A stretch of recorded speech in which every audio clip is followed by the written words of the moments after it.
Banger. Hey. Absolute banger. Hello. What's up, people? Let's see some banger emotes. Banger. That intro song is a banger. Banger. Oh, this is gonna be an interesting show. We've got quite the show on the way for you guys. Cooper and I were talking this morning, as we are wont to do, and thought about some really interesting stuff. And so then we're going to come talk to you guys about it. What's up, Aaron K. and Jordan Gibb, who are members. They're members on the YouTube channel, thanks to the graciousness of our good friend Random Username. He, in his beneficent wisdom, thought it good to bestow memberships upon some of you lucky souls. There's John MC. He was our very first member. He was the inaugural member. He's the OG.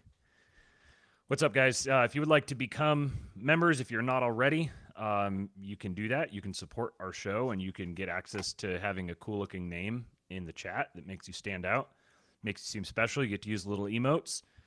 You get to be part of a little community, a community of the King Pilled on the King Pilled show. So if you like to do that, there should be a little button somewhere that says join. You can click that. You might not have it accessible to you on mobile. Some people have said they have had it. Some people have said they haven't. So if you'd like to join our little community here, then we invite you to do so. Also, please do the other YouTube things, like, share, subscribe. It occurred to me that we started uploading these as on the podcast feeds again. I say we. Our grunt boy has started uploading the streams as podcasts, which has been much requested for a long time. I never had a grunt boy to do it, so now I've got a grunt boy, and that makes it a lot easier.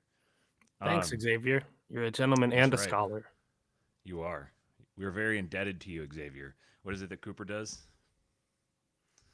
Little bow, yeah.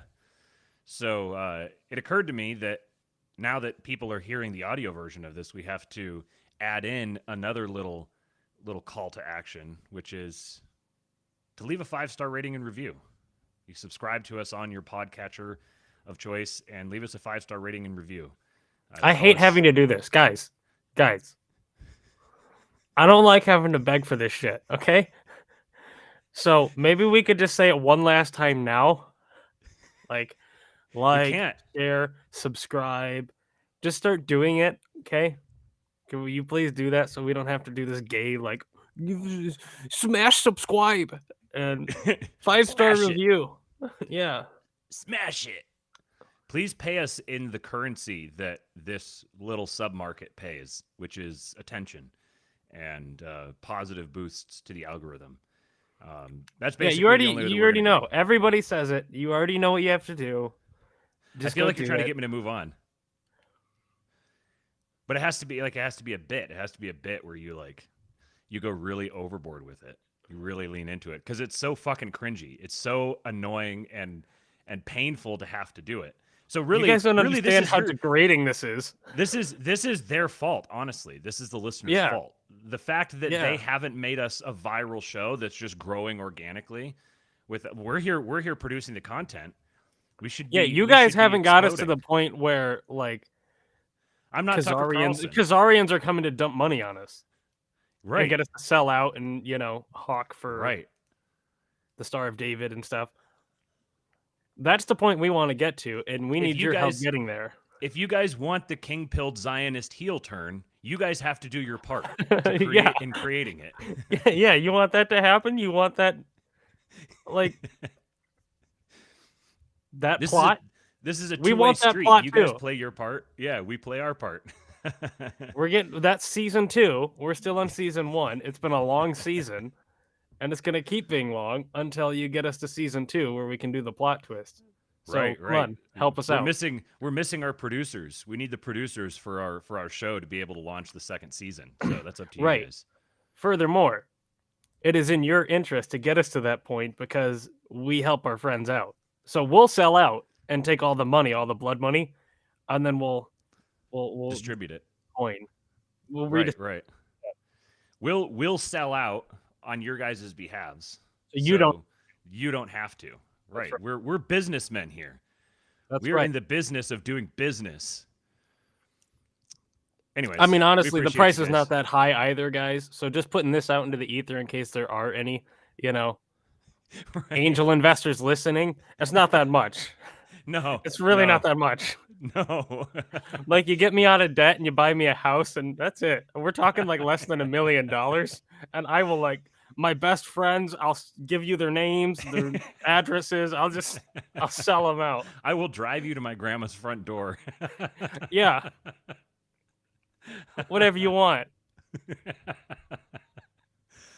What's up, 2-Bit Podcast? He says, suddenly the Jews aren't so bad. Brody Alexander, you guys are going to get to see My dad. one of the most, yes, Cooper's dad, one of the most brilliant pieces of internet autism we've seen in a while. We're gonna share that with you guys here in a little bit, but before that, we've got a couple other things to get to. So this first thing here is just for funsies. We're just gonna do this one for the lols.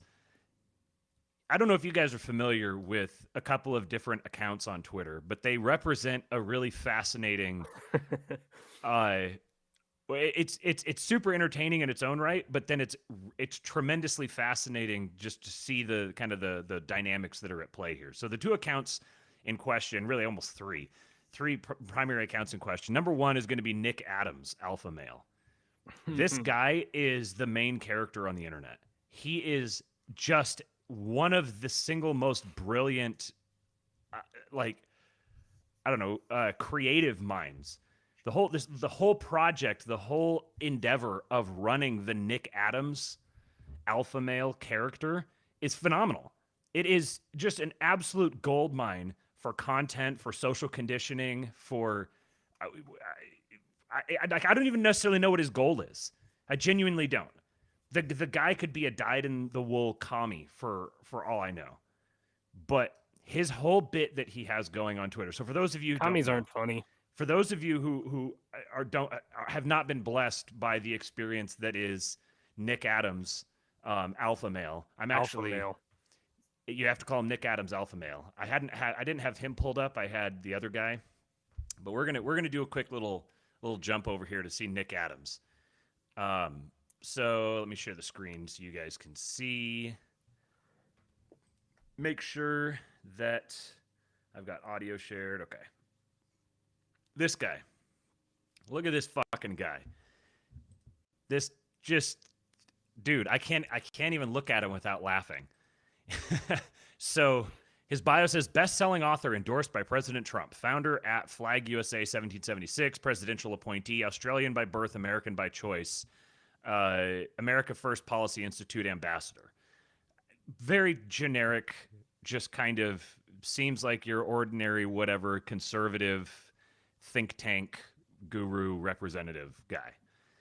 So then this you start going through his stuff here, and he's mimicking a lot of these basically conservative Inc. millennial Zoomer kind of internet celebrities that are very, the Charlie Kirk would be one of the most kind of paradigmatic of them, but then you kind of have the Charlie Kirk archetype, and then you've gotten a million different. Yeah, Chuck Dirk. And then you've gotten a million little types of that original archetype that are all, it became a thing because you had the Trump moment that happened, and then you had the internet and social media and personal brands and all this stuff all exploded at one time.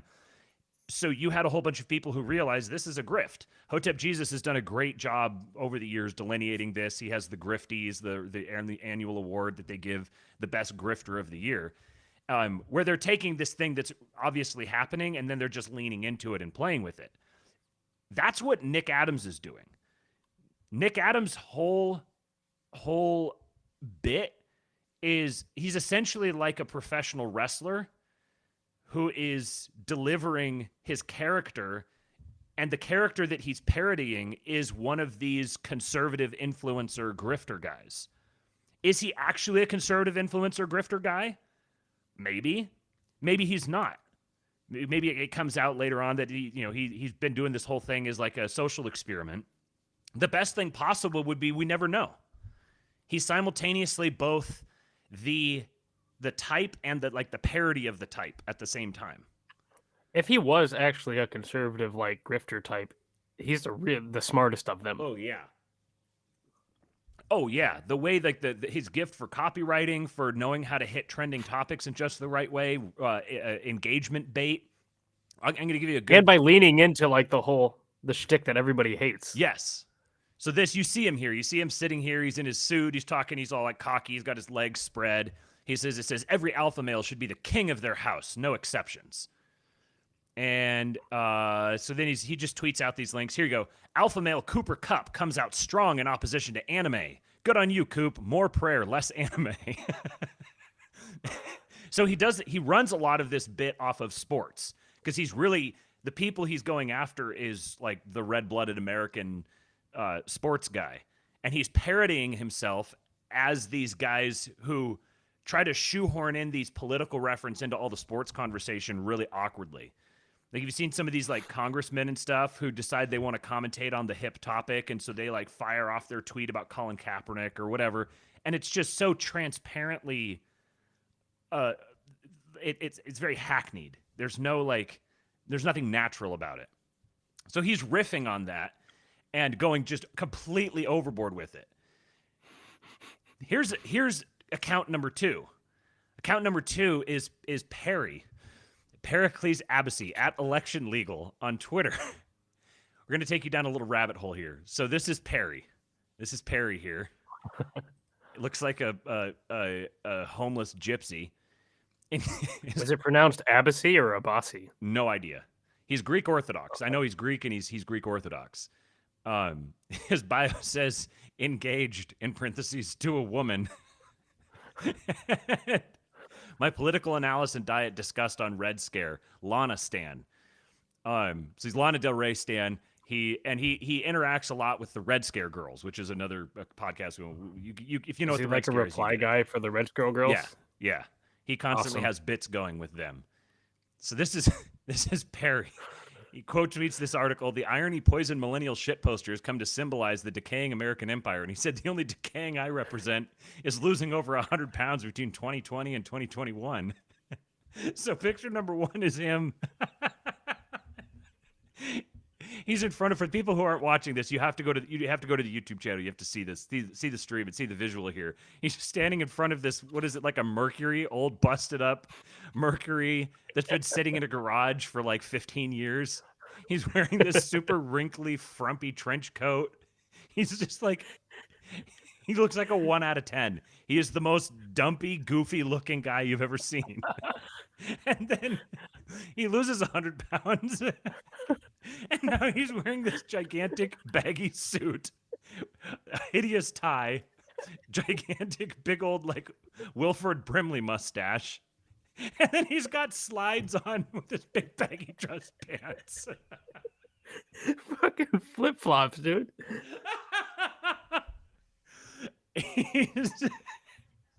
This is just his thing. So kind of gives you a little bit of an idea of who Perry is. And Perry is basically a reply guy for Nick Adams. So every time Nick Adams tweets something, there's Perry in his replies talking about being an alpha male and kind of playing this bit as being like fawning after the master, wanting his affection, kind of. That's the role he's leaning into. Really what he's doing is he's perfectly embodying the beta archetype in the social sexual hierarchy stuff from like pickup artists. They have the alpha, who's the guy who he's the alpha. He's everything that's associated with an alpha. And then the betas are like the lieutenants for the alpha. So they're the guys who are natural leaders, but they're not alphas. And they wind up being essentially kind of like the enforcers or whatever for the alpha. Perry is being like, he's being a beta, but I don't know which one it would be, where it's like the guy who wants to be a beta, but he really isn't. And then you've got the alpha guy who keeps him around because he doesn't have any other betas. That's kind of like the dynamic between the two of them. But all of this is, I mean, I have no idea how coordinated it is behind the scenes, but as to public knowledge, this is just an organic interaction that's developed. And I suspect that's how it started. You know, Nick has his tweets he's doing his bit, and Perry gets his bit. So Perry starts interacting with him, and Nick recognizes what he's doing, and so they begin playing off each other, and they create this relationship kind of organically. So there was one tweet in particular. Oh, actually, so no, it was back on the. We'll see another Nick Adams thing here in just a second, but this was back on 3-Year Letterman. All right.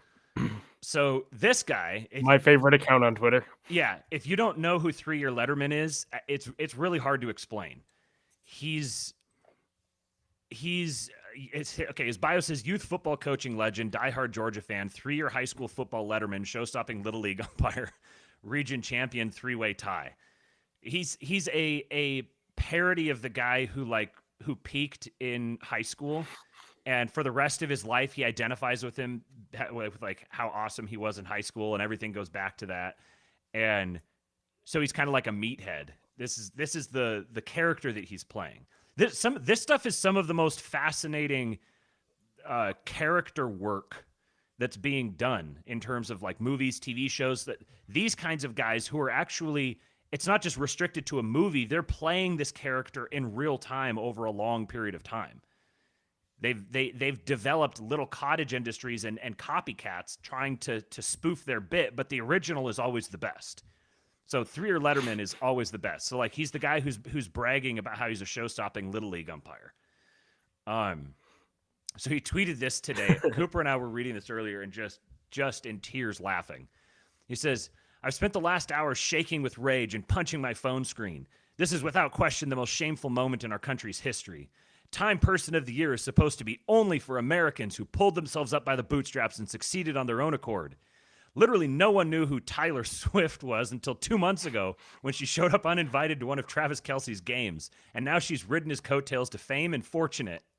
She was also caught swearing on live TV and will never be as good of a musician or role model as Ashley Simpson, Chris Cross, or Demi Lovato.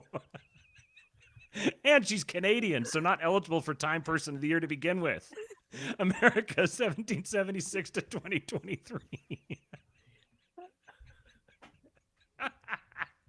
With a picture of her on the Time cover for Person of the Year. So then, of course, first person to reply, I scroll down and I'm like, oh, yes. Nick Adams, alpha male, replies to him and says, "Coach, I believe you're mistaken. President Trump won this award." With a picture of Trump as Times Person of the Year. And he said, "Nick, it was my mistake to not check your account first for the truth." But this stuff, it's so brilliant. It's such brilliant engagement manufacturing. Because if you start scrolling through his replies, this guy named Asmodeus says, "Imagine shaking with rage because of this. Spend some more time outside and away from screens." He thinks he's the guy who's on the inside of the joke, and he's actually the subject of the joke. And 3-Year Letterman responds to Asmodeus and says, "Osmosis, I spend plenty of time outside at a Riverside timeshare in Pigeon Forge. I'm guessing you've never once Ripley's Believe It or Not Museum in neighboring Gatlinburg, where I have an annual pass." Someone else said, yeah, these 3 accounts, it's just pure bait. It's all bait. Right. 2-Bit Podcast says, "Nick and Perry will take the time to engage back if you engage with something clever or on brand." Yeah, that's true. They will. And what's fascinating is, so I think this lady says, "Cry more. She deserves this." And he says she's never had a true #1 hit regarding Taylor Swift. What's fascinating about this is the way that these little communities are kind of form spontaneously. If you go to these guys' accounts, they're full of reply guys who are in on the joke and who are now enjoying the joke along with everyone else, and they'll take part in it. So Nick Adams has a running bit that he does where he tweets something about how like alpha males only drink American beer and they eat tomahawk steaks 3 meals a day, and they're surrounded by beautiful Sheilas all the time, and whatever. He does his tweets about that, and then guys in the replies will say something like "the libs want you to apologize for being such an alpha male," and his response is always either tell him to get bent or NGFH, not going to fucking happen. Just some variant of that. So the guy, like, he has his character that he plays on Twitter. He posts his tweets, manufactures his engagement, and then picks out the people who are actually part of his tribe and engages with them. and fosters that bit. They begin to become part of the bit now. Now everyone's in on the bit. And then they can target the guy who's not on the bit, and then they can go dogpile him, which is an age old internet tradition, picking the guy who's not in on the joke and dogpiling him. So, what was I gonna say about this? I guess it's kind of tying into some of the other stuff we talk about and some of the stuff we're going to talk about today. You can see in this that there's this natural instinct for forming communities, natural human instinct for forming communities. They'll go. We talked about the other guy that had his did the acrobatics thing with hot chicks and posted it, and people had their little pseudo community formed in his comment section. And it's kind of the same thing here. What's interesting about a community like this is that it doesn't live anywhere. that you can't like indicate a point in time and space where this community exists. But people show up to this community all the time. They engage and interact with each other, and some of them even make money off of it. I'm sure he's making money off of what he's doing. He's spinning it into other different things. But there's a community that's been built here that doesn't exist. Somehow there's a community, but the community is nowhere. It's nowhere and it's everywhere at the same time.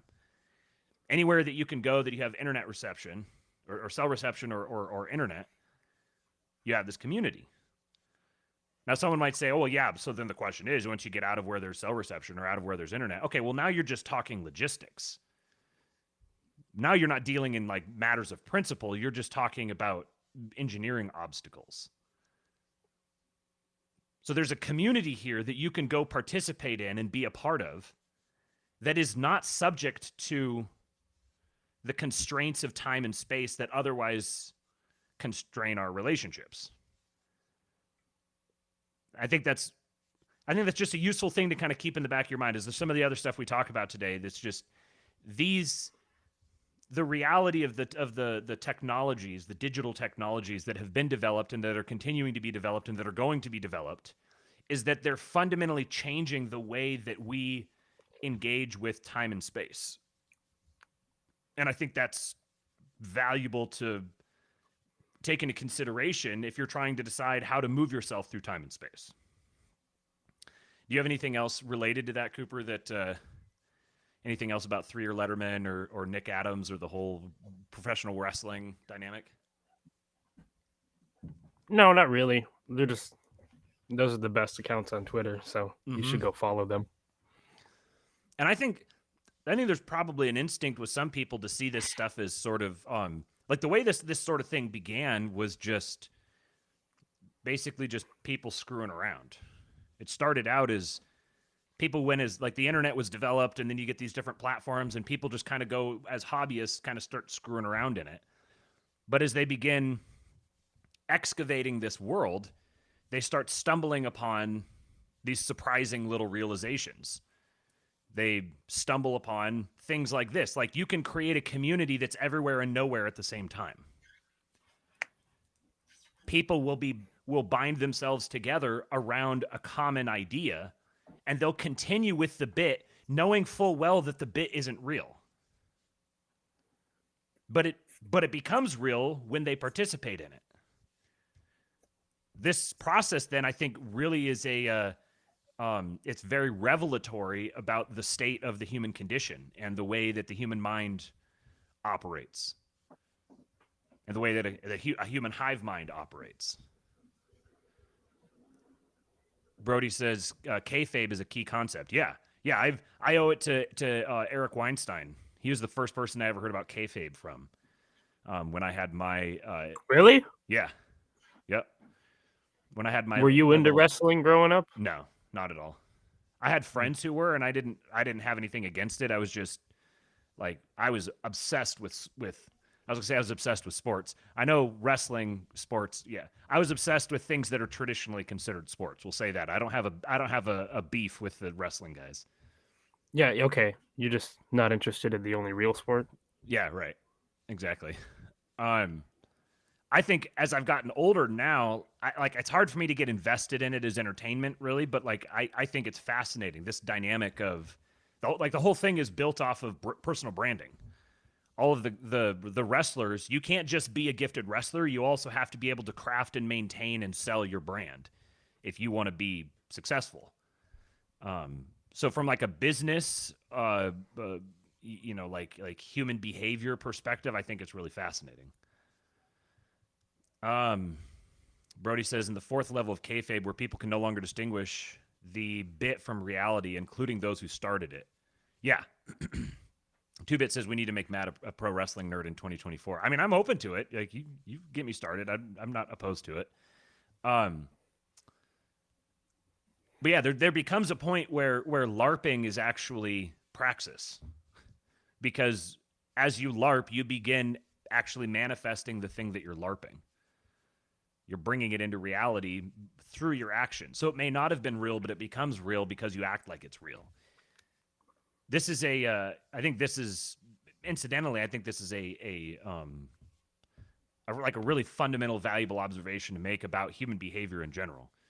That acting like something is real makes it real.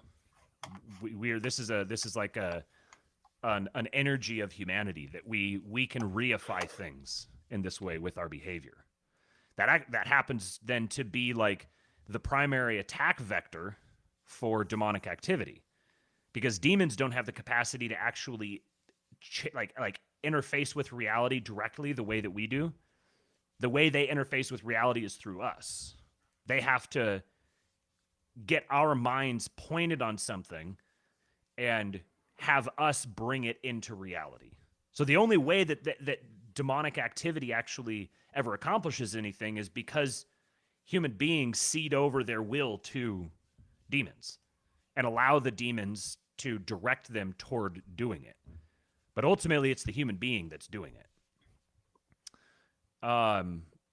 Here's a 2-Bit quotable: "The ritual and the reality are one." I just wanted to highlight back here. Nathan Norman said, "Really enjoying the content on your channel, guys. Been following for a bit, and I kind of fell off when we weren't posting content for a season. Keep on crushing the narrative and building community." Thank you, sir. Very much appreciate that. There's a lot of people who fell off when we weren't producing content for a season, but we're working on getting y'all back. Hey, don't say we. Yeah, it was Don't we. say we. Everything is was we. it we? Everything is the we, yeah. Yeah, it was your fault that I wasn't producing content there. You were distracting me. That's right, yeah. Yeah, you were taking up all my time. I wasn't presenting you enough good ideas to steal. Exactly. That's where I get all my good ideas from. So if I'm not producing good ideas, then who's to blame? Obviously, Cooper. Uh-huh. Mm-hmm. No, dude, I was keeping that arc. I was keeping the townsfolk from rising up and overthrowing you while you that's very true. I don't know, spent your year of mourning. Yeah, my year of mourning, also known deep as being within a your catechumen. Yeah. All right, so on to the actual substance of the episode today. Resistance is futile. What did I say? The resistance is futile. The fall and rise of American empire. So obviously we got the little wordplay there with the feudal thing there, and this actually works very well. Resistance is futile. You're not supposed to explain the joke. That's my thing. I have to. Part of this is so I can bootstrap my own thinking process, because I use the title as what do you call it? Like an encapsulated little bit that I take the title and I put that in my mouth, and then it turns into the pill goes all throughout my body, and I actually know what I'm talking about. Hey Matt, have you taken the red pill? I think I did. Are you red pilled? Yeah. I'm an alpha male. Yeah. I'm based. Nice. Based and trash. Yeah, if you guys want to be alpha males like me and Matt, that's us. You can go to the King Pilled Subscribe Star or whatever and sign up for Discord. Or something. Yeah. Yeah, something like that. Subscribestar.com/kingpilled. Yeah, you can join our little community. That'll become relevant again here in just a little bit. That'll be relevant. It will be. Our community of alpha men. Alpha men. Oh my God, that's perfect. Alpha men instead of alpha males. Oh, that's good engagement bait too. We're gonna be alpha men. Oh, you could probably get them riled up that it has something to do with being with like the trans stuff. Alpha men, because yeah, we don't want to be discriminatory. We're alpha men here. We're not males. Males is discriminatory language. We need to make sure we're using inclusive terminology. So we're alpha men.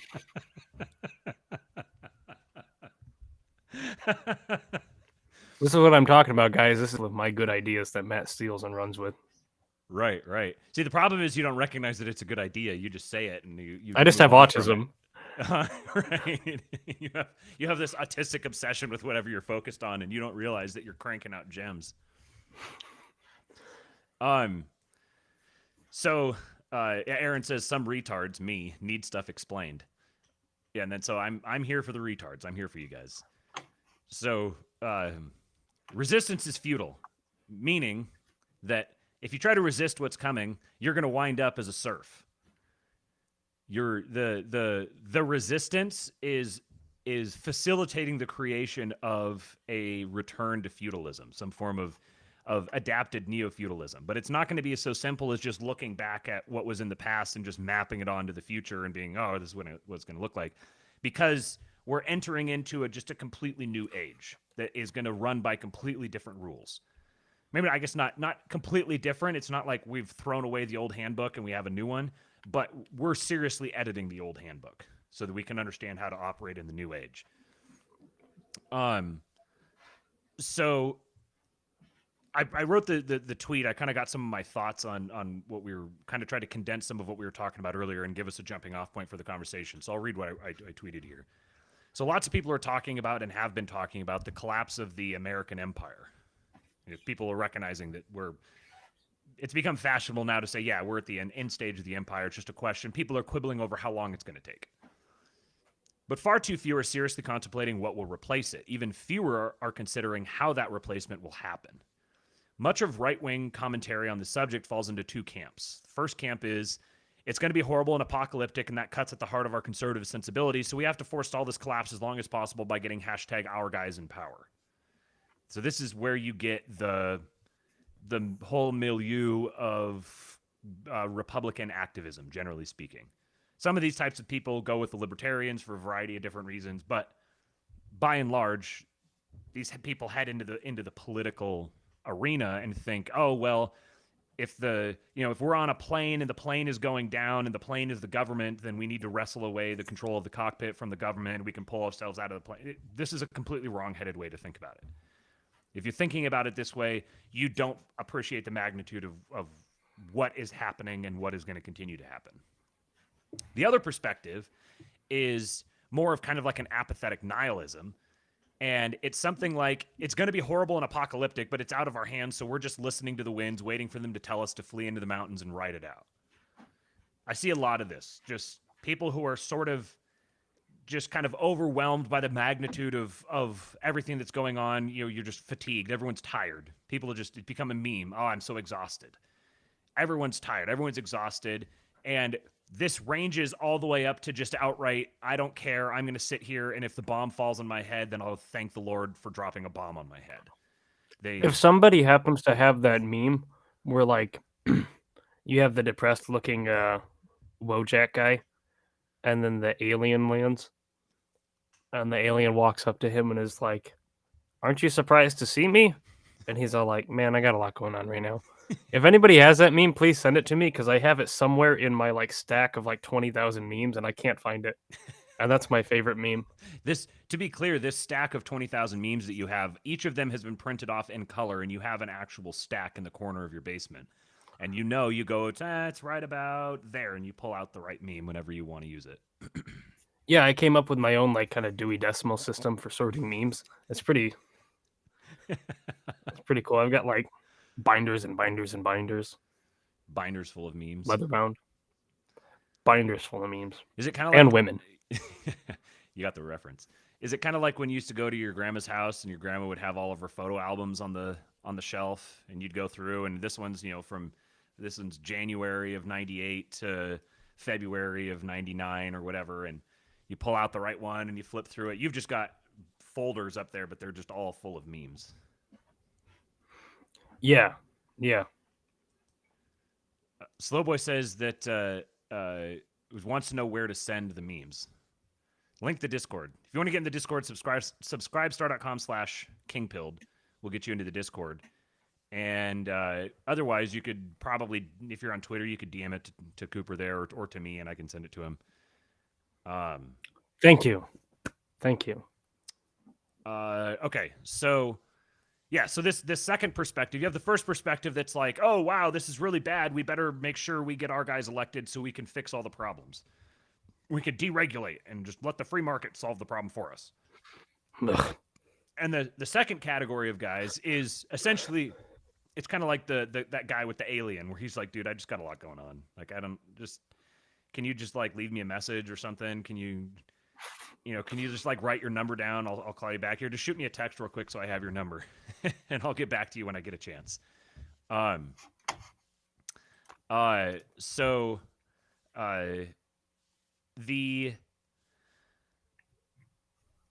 So you have two different categories here of guys, and I think that both of these are just wrongheaded.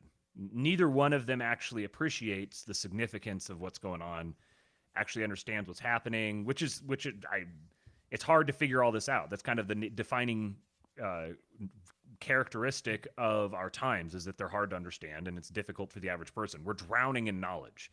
We've got more knowledge than you could ever possibly dream of, and we don't know what to do with all of it.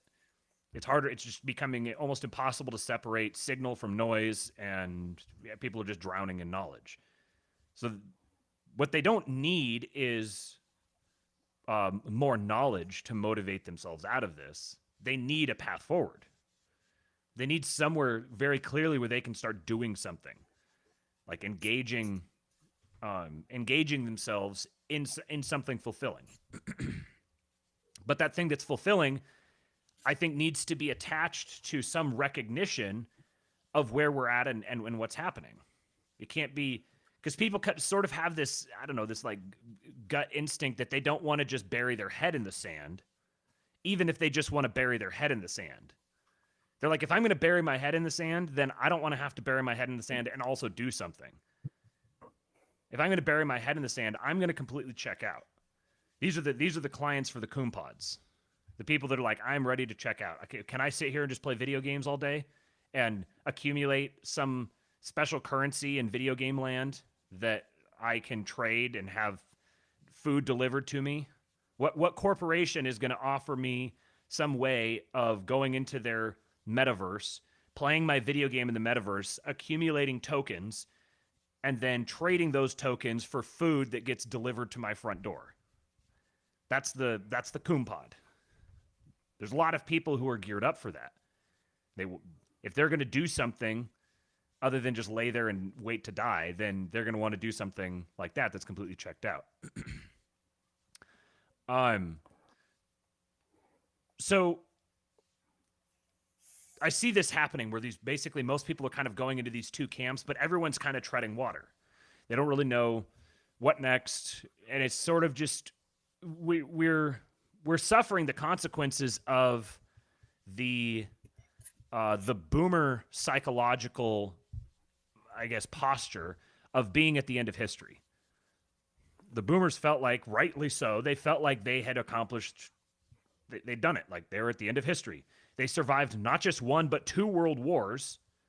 And they came of age in this time of exponentially increasing prosperity and ability to navigate around the world, and exponentially increasing capacity for communication and culture. Went to the fake moon. Yep. Like, I guess they could probably be forgiven for thinking they lived at the end of the world. However, multiple generations on now, it's a lot harder to actually believe that. If anything, the people who believe that we're living at the end of history believe that we're living at the end of history. Like, it's not like we've summited the mountain. It's like we've fallen off the cliff and we're just waiting to hit the bottom. That's a pretty stark change over, I don't know, 70 or 80 years. We've gone from we're at the end of history to we're at the end of the world.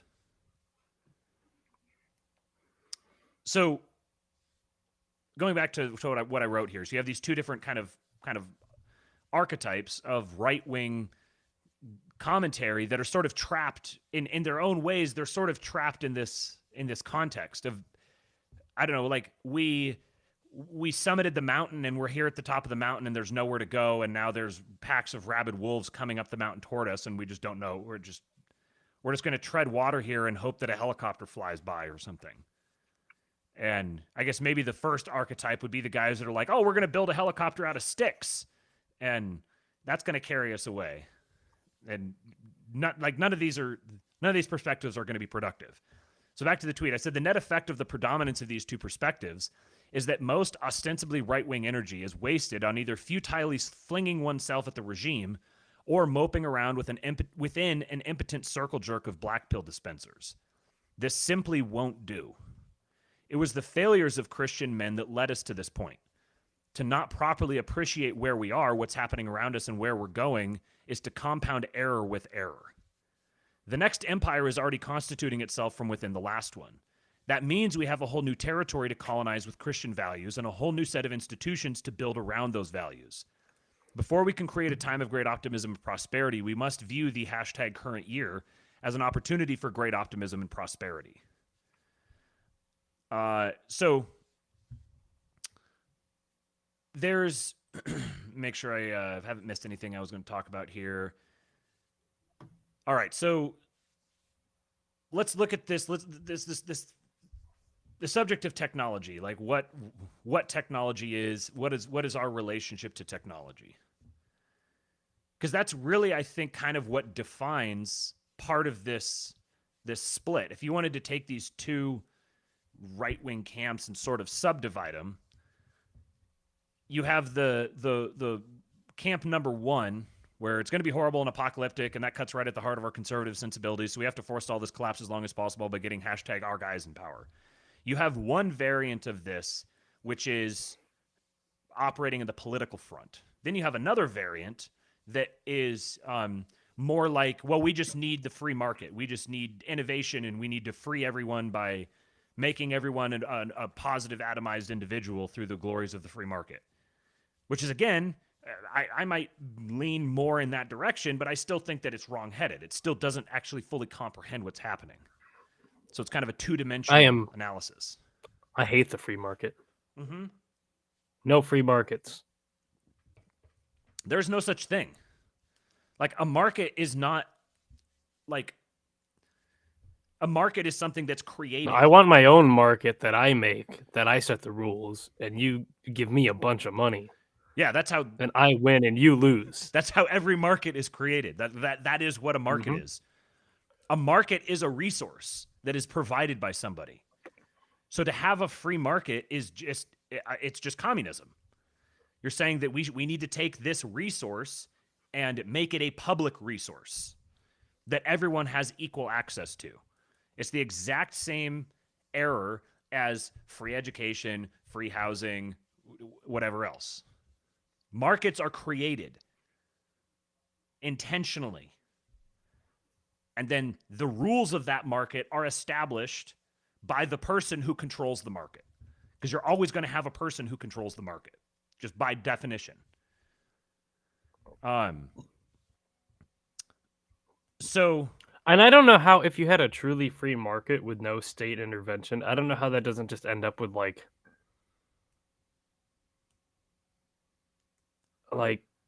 just like porn and drug addiction. You know? Yeah.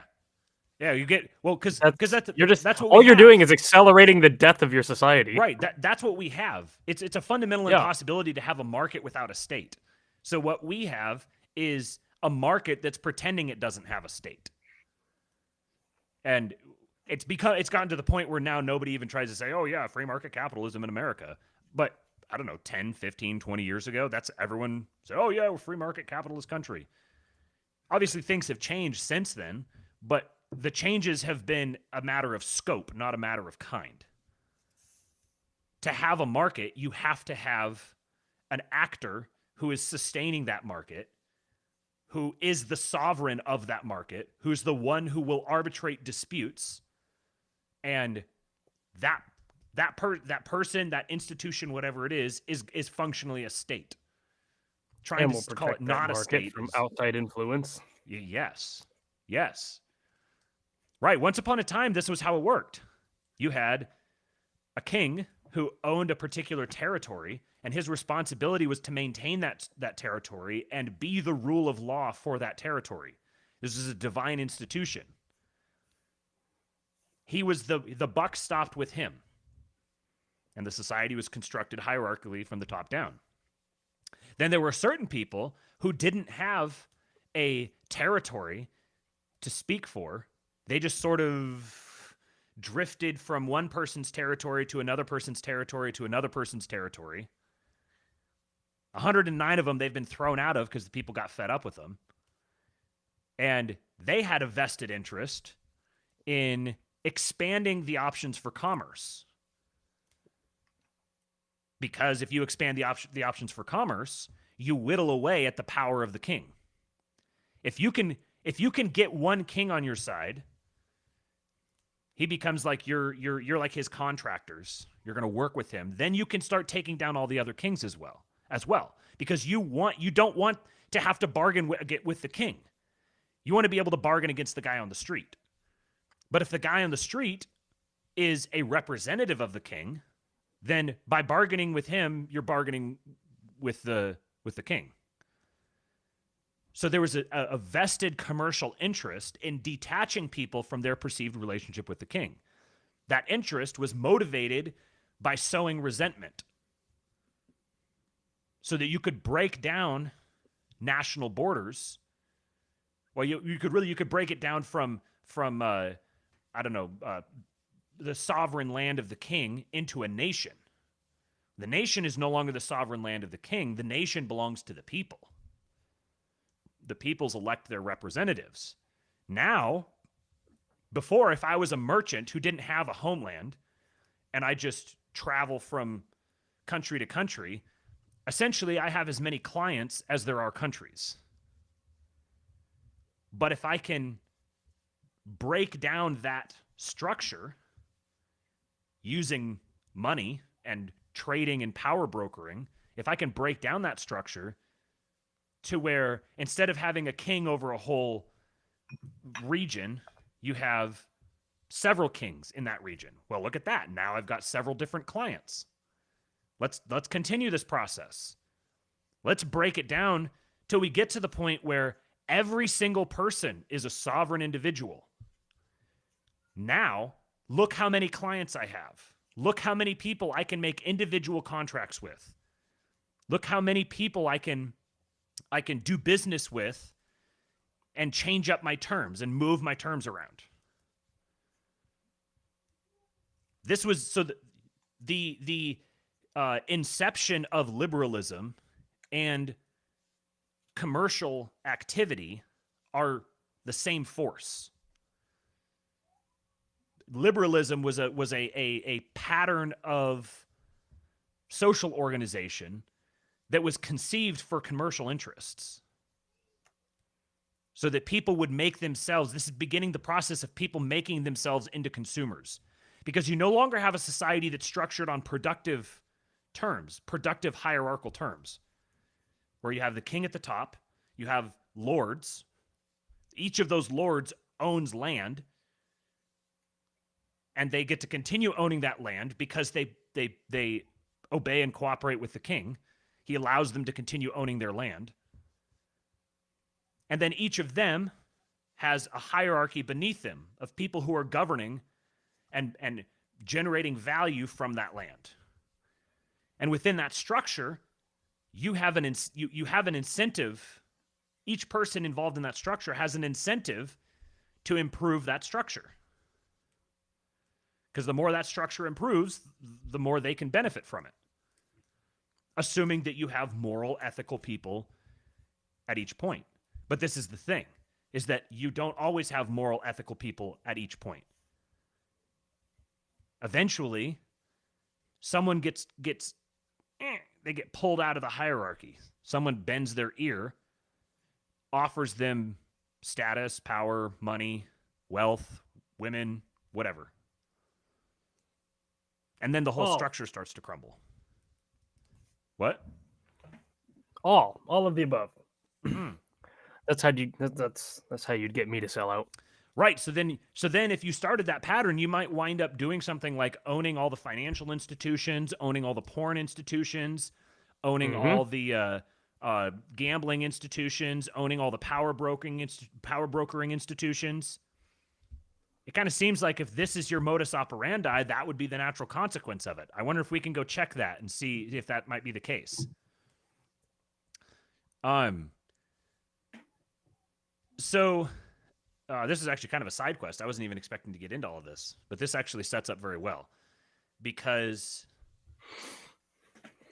you can see this pattern. Then if you zoom out enough and you recognize this, you start seeing this pattern of crumbling. What mediated the process of transitioning through these various empires from essentially Rome through to kind of like Rome through to the Holy Roman Empire into the eventually what became the British Empire. These are kind of like the most significant heads of this pattern. But you can see this pattern of empires rising and falling. There's a particular social structure that's very effective. Everybody accumulates around that over a period of time. Eventually, you get an empire that's born. That empire spreads out and conquers a particular amount of territory, and then gradually gets hollowed out from the inside until it falls and collapses into a new empire.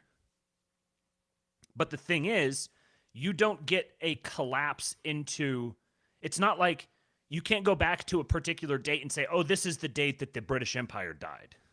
People might do it like rhetorically. Like if you want to really highlight the importance of a particular event, you might say this is the day that the British Empire died. But that doesn't mean that you can say, oh, it was on December 17th of I don't know, 1787 or something. Obviously, it would have been later than that, but you know what I mean? Like, you can't just go identify the date on the calendar that the empire died. The empire gradually dies. In the same way, you can't identify a particular date on the calendar where the American empire was born. You might have July 4th, 1776. You might have the writing of the Constitution. But the writing of the Constitution is an elaboration on the Articles of the Constitution, which is an elaboration on other structures. The spirit of the American Empire was born before the American Empire was, but the spirit was still there. Now, there's actually a pretty interesting way of visualizing this. So shout out to Brody in the chat here. He created one of the most brilliant pieces of internet autism that we've ever seen. And I am going to show it to you guys. Oh, I need to expand it out here a little bit. So this is for human generations. We'll just kind of look at this here for a minute, you guys, and we'll kind of draw what we can from this, and then we're going to make a comparison. So this is phenomenal. For those of you who aren't watching, you're listening to the audio later on, you can watch this so you can see this. If you guys want access to the link for this spreadsheet, he's got there's a bunch of different tabs here we'll go through, but he threw the link to this in the King Pill Discord, in the server there, the supporting listeners group. He dropped this in there and said, oh, this is something that I've been working on for a while. And I just thought you guys might find it interesting because it kind of ties into what you're talking about. And he threw it in there, and I just looked at it real quick. I was like, oh, that's pretty interesting. And then I was busy with work and stuff, and so I finally got some time to sit down and look at it, and I was like, holy shit, this is incredible. This guy has done some incredible legwork. So he's broken down, starting with the boomer generation. He's broken it down by generation and showed kind of the dates where they overlapped, and then he's got some theory in here about the way that these generations relate to one another. Because a lot of people... Go ahead. He made it look pretty. Mm-hmm. This is something that's very, very important to Cooper and I. Mm-hmm. Did you notice he's got this color coded? So purple and purple, orange and Mm-hmm. orange, blue and blue, green and green, red and red. It's I mean, and then he's got purple and pink together to denote these are different, yellow and orange. This is like Like giving anytime, my brain a massage. anytime that Matthew and I have to sit down and look at like, you know, business related spreadsheets. And Because let's we're say we work businessmen. on because we're businessmen. Let's say we work on a spreadsheet for 2 hours. At least an hour and 45 minutes of that is just spent on formatting and coloring everything. Yeah. And fighting over what it's going to like. No, no, no. Use this color. No, no, no, no. Do it this way. so, so So Brody created that meant this. a lot to me Yes, that it was yes. so pretty. He's Good got job. some interesting Proud of you, Dad. theories in here that I wanted to highlight. In particular, this idea of a transitory microgeneration. So a lot of people, when they look at or they listen to this kind of generational analysis, the way that the different generations relate to one another, they kind of get a little resistant because they're like, oh well, you have these stereotypes about the millennials, but I'm really more Gen X and I don't really relate to that. And my parents are technically boomers, but they're more like yada yada yada, whatever. Right. Like these things aren't exactly one to one. You have to keep kind of a flexible mind when you're thinking about these sorts of dynamics. You got to have your mind be dynamic to think about these dynamics. But there are really distinct patterns that we can identify, and then we can start trying to trace that and figure out exactly why it is. So he's got the boomers who are split up between the early boomers and the late boomers. Each of the generations has the early generation, the late generation, which we've kind of discussed this before, that it seems like each generation kind of has a split where the earlier part of the generation leans more toward the characteristics of the previous generation, and the later part of the generation leads more toward the characteristics that characterize the next generation. And then he's got these transitory micro generations here. So the first one he puts is called the Moonwalkers, which he says this is approximately 1962 to 1969. So this is right at the kind of the end of the boomer generation and moving into the Gen X generation. But they're really characterized around this particular event, which is the so-called moon landing. Then the next micro generation is from 1975 to 1985. And these are, he calls them the Xennials. It's another transitory micro generation that's on the verge between Gen X and millennials. So then, and then you got the Zennials, and then he's got the Zalphas. So he's made up some terms here, which is, I think this is great. It gives us some mouth sounds to use to discuss these ideas. So according to his chart here, I'm squarely in the millennial generation, though I'm in the yeah. I'm in Stupid name. The big millennials. So I guess he went from early to late, and then early and late to big and little, which I think either one works. So I would be one of the big millennials, and then he's got a couple other little denotations down here where overlapping the middle of the big and little millennials is the net navigators, and then overlapping the big zoomers and little zoomers is the pandemic teens, and so on. So let's go to one of these other sheets here. So in this one, we're getting even more into the analysis. So let me pull this out, make sure you guys can still see it. Well, I won't be able to show you the whole thing, but I'll give you a feel for how much he's got in here. So he's got, within the boomer generation, you have these sub-boomers. You have the big boomers and the Generation Jones boomers. And then you have the transitory micro-generation, then you have the moonwalkers. Brody, why did you do this? Like, why did he put this much profound effort and creativity and insight into just like a just a Spurg spreadsheet, as he called it? Yeah, that he's like, it didn't really, I don't really know what I'm gonna do with this, but here you go if you're interested. Yeah, why did you do this? We're very glad that you did, but I'm not complaining. I'm just confused. We'll come up with some ways that we can really use this constructively. because I think it's brilliant. But I want to really highlight this pattern where you have this transitory microgeneration that overlaps between the end of a previous generation and the start of a new one, where that little interregnum is kind of almost a generation unto its own. We'll just play around with this here just a little bit longer just so you can kind of get an idea of what he's doing with it. So the boomer generation is characterized by these milestones of the civil rights movement, the Vietnam War and protests, Beatles and 60s music, hippies, assassination of JFK, Watergate scandal, space race, Cold War, Charles Manson, color TV, and Cuban Missile Crisis. So the Moonwalkers, they get a little bit of the Cuban Missile Crisis and the space race and the Cold War and then Reaganomics. So then the next generation, Gen X, gets the AIDS crisis, Challenger space shuttle disaster, early PCs, fall of the Berlin Wall, end of the USSR, Desert Storm, U.S. bombing of Serbia and collapse of Yugoslavia, the Culture War 1.0, election of Ronald Reagan and Reaganomics, Margaret Thatcher, and war on drugs. And so then things that become characteristic of Gen X is punk and hip hop in big Gen X, or like the early Gen Xers, and grunge, punk, and hip hop for the later Gen Xers.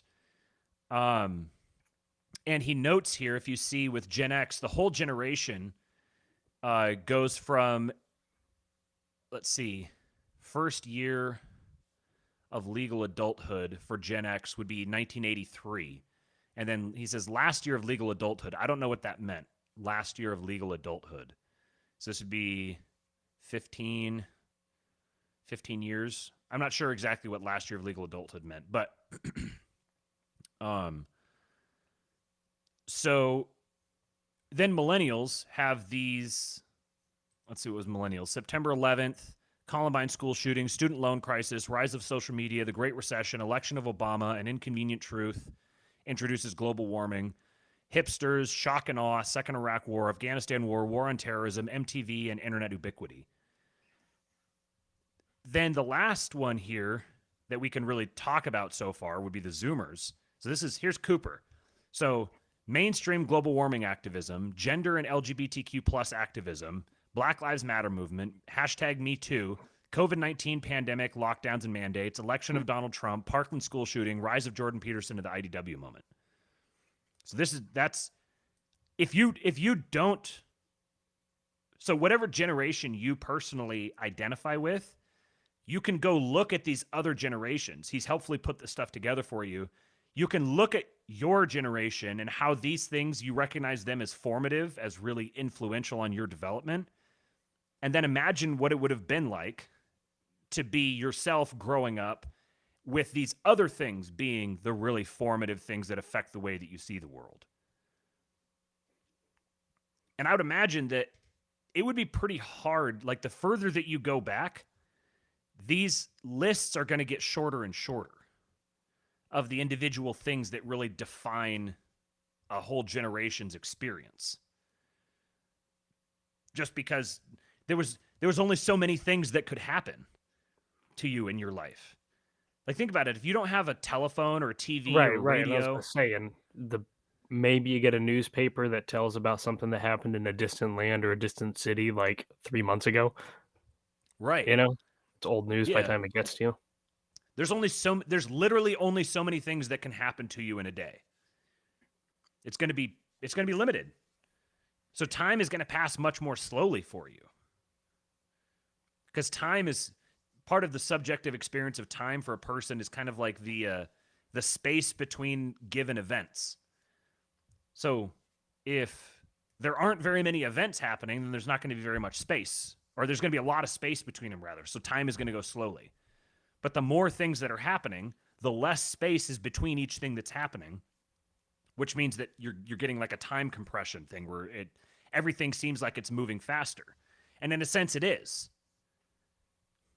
Now we're entering into an age, we're already in an age where you're getting exponential amounts of data that you can't even comprehend happening, transactions and data processing and all of this stuff that's going at an increasingly acceleratingly fast speed.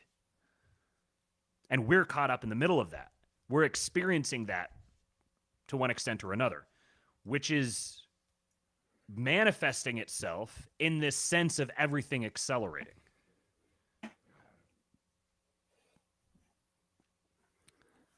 So, in the same way that, well, here, real quick before, yeah, this is the one he hasn't filled out yet. Here's the milestones for each of these different generations. This would be an interesting thing to track. I mean, it'd take you a long time, but to track this over the course of decades into the future and be able to continue fleshing these out. You know, the alphas or the generation. What did he put for the age of alphas? It starts in 2011 ish. So the Zoomers here is 1997 to 2010. The alphas start in 2011, and then there's going to be another generation after that. It's kind of a side conversation. It's interesting if we accept this premise of everything accelerating as more and more things are happening at one time, then you get this idea of the singularity where you reach a point where everything is happening all at once. And you theoretically are in a timeless space at that point. And it's interesting that what we're seeing is it kind of feels like the generations are compressing. They're getting shorter and shorter. Even here, what does he have? So 1946 to 64, so 18 years. Then 65 to 80, 15 years. 81 to 96, 15 years. Zoomers, 1997 to 2010. And then alphas would be 2011. So I would say, I mean, it really, after 2011, it's almost like each year later that you're born, you have a completely different experience of the world growing up. Someone who is born in 2017 is going to have a very different experience of the world than someone born in 2023. There's only 6 years separating them, but it's just so much has happened in the last 6 years that's fundamentally altered our relationship to the world that I don't think I don't even know. I'm curious to see how this generational analysis is even going to last. Is it how's it gonna change going forward? Anyways, that's a conversation for another day. Once again, if you want to be able to play around with the chart and look at it and everything, then it's on the King Pill Discord. You can go over there and check it out. And thank you to Brody for contributing that to us. Love you, Dad.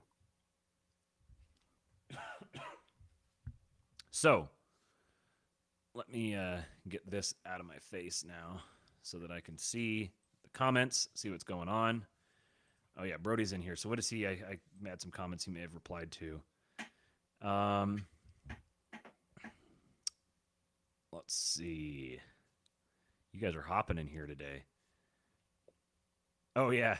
Zach Putnam says 3-year Letterman is the 21st century Al Bundy in real time. That's a good comparison. What's up, Disgruntled Docs? And so he says he made up Zalphas and Moonwalkers. Zennial and Xennial is a new trend on TikTok. Interesting. Then he says Brody says I was the kid who spent 90% of his time in EA Sports games making trades and looking at stats. I kind of just spurred sometimes. Dude, you are a kindred spirit. This has been my whole thing. Like, I've been involved in fantasy sports and like advanced statistics with sports and stuff for a long time. And I can sit there and just pour over spreadsheets, historical data of different players from different eras and compare them to each other. And when I play fantasy football, it's really just an exercise for me and my friends to get together and figure out how we can trade assets around. Like how many complicated, really entangled trades can we make? Can we get a 5-way trade going where we're each throwing in like 3 or 4 players and money and everything? And yeah, autism is very real. All right.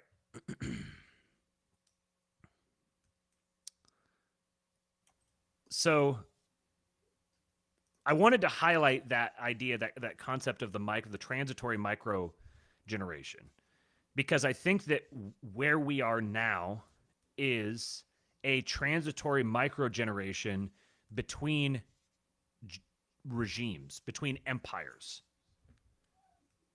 So in the way that the boomer generation ended after the Gen X had begun, in a sense, because of this transitory effect. This transitory effect drags the boomer generation into Gen X, and it starts Gen X before Gen X. I think that where we are right now is that point with the American empire. So the new empire is already forming, or you could say has already begun. The old empire is already dead, but it hasn't completely died. It's still lingering. We're in this overlap period. Were you going to say something? This is the comment from Moldy Apple. Maybe Mayan calendar marked the worldwide push for gay shit. That's interesting. Oh man, I haven't thought about the Mayan calendar in a long time. But yeah, Brody was saying maybe because he commented this when you were talking about approaching the singularity and the acceleration of the generations, and he says maybe the Mayan calendar was onto something. Yeah, that is interesting because I remember learning about the Mayan calendar originally, and then I learned more later on that the idea with the Mayan calendar, if you actually took it seriously and wanted to understand what they were trying to depict, it was not that it was going to be the end of the world. Well, gay shit, yeah, that it was going to be the end of an age. And so in a sense, it kind of was. So where to go from here? Let me look at my trying to figure out which order to do these things in. Got to look at my bullet points. Okay, so fractals. First of all, you guys got to use a fractal emote. Hey, slow boy, isn't this crazy that I was born when you were in high school? Listen, this motherfucker over here, my birthday was a couple of days ago, and he said, how does it feel knowing that you're just as far away from 50 as you are from 20? And that did not make me happy. I haven't stopped thinking about that since he said it to me. Slowboy has kids almost your age. Do you think they'd like me? Do you think they'd think I'm cool? Do you think we could be friends? Slowboy's been married as long as you are old. Congratulations. So fractals. So you've got this pattern of the generational evolution from one to the next, and I think that this pattern is something that you can zoom out further. So you have this fractal where you start off with the pattern at the lower level, and then you zoom out, and you can see the same pattern replicated at a higher level in the rise and fall of empires. What is empire? As Cooper and I were discussing this earlier today, we were talking about technology and the relationship of technology to a human being, to human beings. Is technology something that is this external phenomenon that human beings interact with that could then pose an existential threat to us? Or is technology something inherent to us? Is it something that is a fundamental part of what it means to be a human being is to create and use technology? It should be pretty obvious. I subscribe to the latter. I think that technology is an inevitable outworking of human action, of human behavior. You can't avoid using technology. You can't avoid implementing it. It naturally happens as soon as you begin doing anything. I think to properly understand this, what? Apparently your audio is really low. Is that the case, everybody? Or is it just this one person? Also, F-bombs are very unchristian. I'll have you know. Oh, no. Oh, are they? Don't do it. I have been told. No bad words. Oh, no. I can't say bad words? It's unchristian to say bad words? On your podcast, no bad words.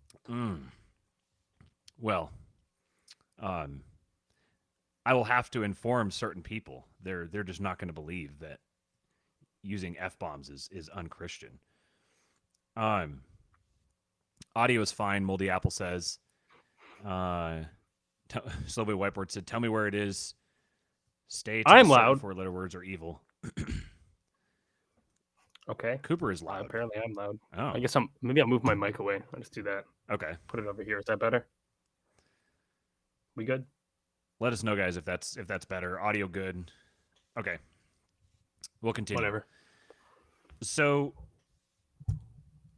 technology is something I think to really understand the human relationship to technology, you have to have a proper, we have this mouth sound mind picture thing where we say technology and people don't understand. People hear technology and they think like phone or AirPods or a computer or a car or whatever.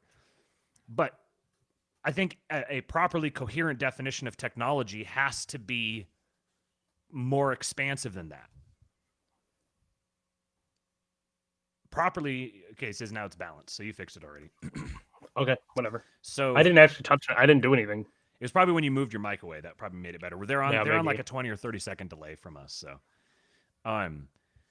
so to have Okay. a properly contextualized understanding of what technology is, you kind of have to boil it down to like its constituent parts. Like, what is technology? Technology is like a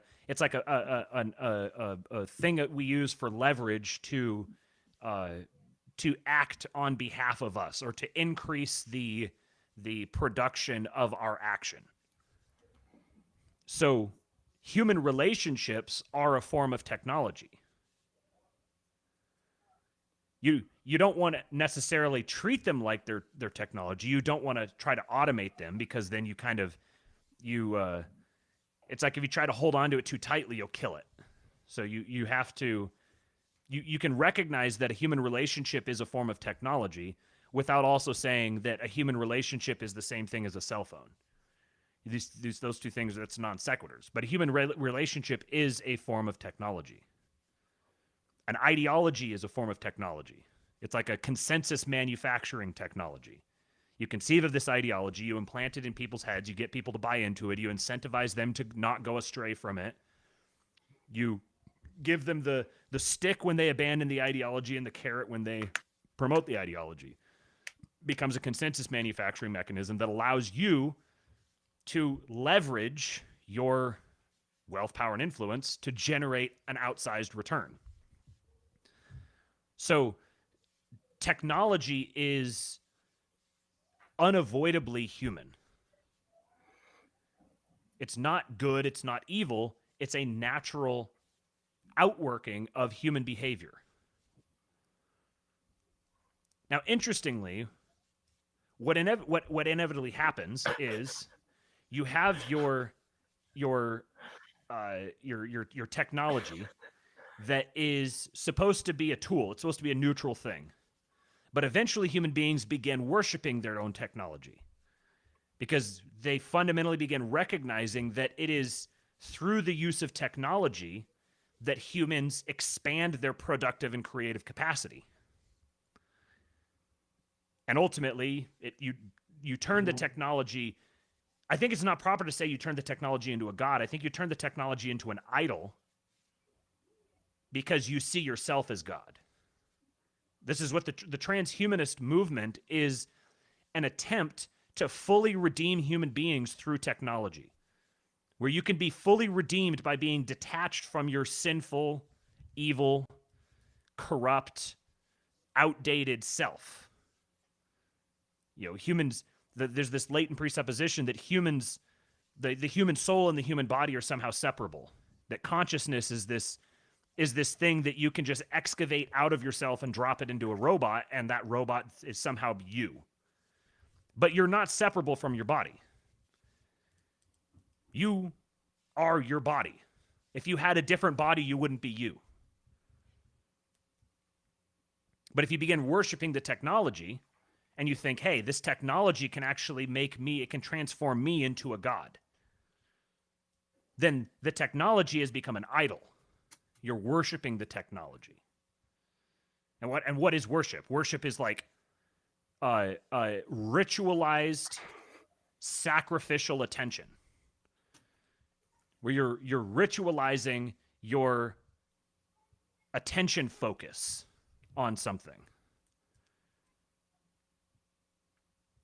So people begin worshiping the technology, and the technology becomes a corrupting force that eventually it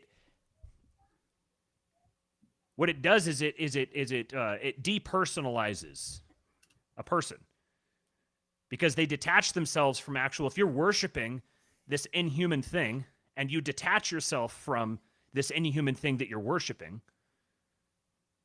or you detach yourself from worshiping the actual person and you worship this inhuman thing, it makes you inhuman. You are what you worship.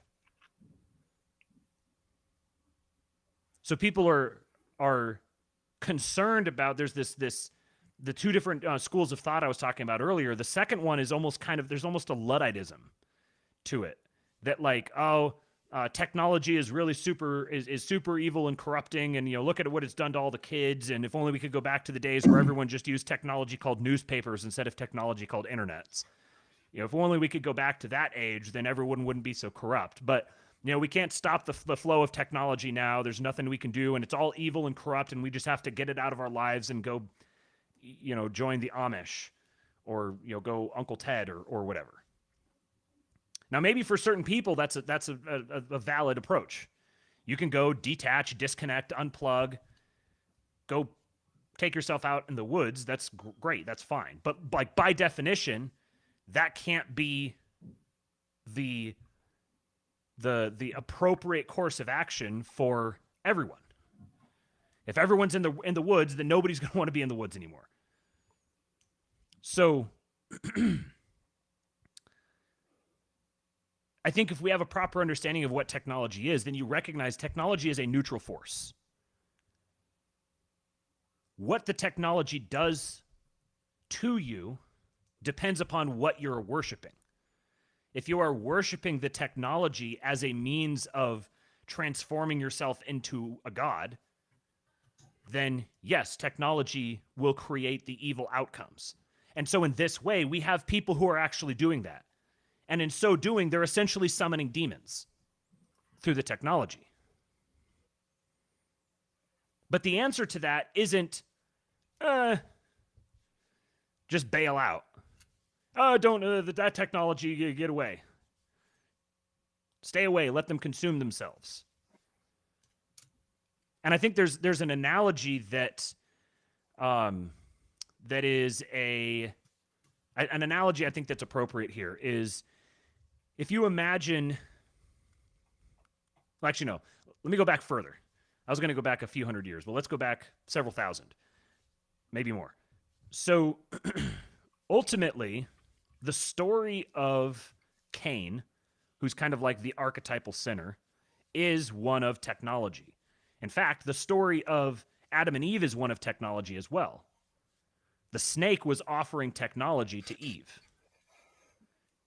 Eat this thing, it'll give you this thing. Use this tool, it'll produce this outcome for you that you want. And what will that outcome be? That outcome will make you like a god. Cain had this same problem, essentially. He viewed the sacrifice the sacrificial system he was a part of as a technology. As a technology that was supposed to give him stuff he wanted. And he wasn't getting the stuff he wanted from the technology because he was taking a ritual and trying to technologize it. He was trying to turn it into techne. That's why he killed his brother. So what's the consequence of it then? Cain is sent away. The ground will not cooperate with him. So he can't make a living by tilling fields and tending herds. He has to make a living through commerce. So he forms a city. Archetypally, in Genesis, a city is a stand-in for like the place of degenerate corruption. The further you go into the city, the worse it gets. The further you get away, the further you get removed from, and this is probably for obvious reasons. I mean, that's the way it is today. The function of a city as a technology is such that in the hands of sinful human beings, it begins to accentuate and accelerate and exponentiate the most degenerate, corrupting aspects of it. So for, I don't know, like a Second Temple Jewish mind, referring to a city would have been akin to, it would have had a similar, I guess, like a psychological impact to someone saying like Sodom and Gomorrah. If someone used like metaphorical language and they said that place is a total Sodom and Gomorrah, we'd be, oh yeah, we know what you mean when you say it's a Sodom and Gomorrah. We have the whole term sodomite that comes from this. So then, isn't it fascinating that, as our good friend of the show, David Gornosky says, he says the story of Scripture begins in a garden and ends in a city. That would have been, I told this to Cooper earlier, and it kind of made me shudder a little bit saying it, but like to really drive that home, to the mind of someone who saw a city as being equivalent to like Sodom and Gomorrah, referring to the city of God would be akin to, like, psychologically, conceptually, it would have been akin to saying like the Sodom of God, which is a mind bender. How does this make sense? Starts in a garden, ends in a city, but cities are archetypally a symbol for degeneration and corruption. But I think if you understand the role that technology plays and its relationship to human nature, this actually becomes pretty clear. Technology is, how did we say this earlier, Cooper? I want to make sure I say this right. We are not saved by technology. We are saved through technology. In the same way that we are not corrupted by technology, we're corrupted through technology.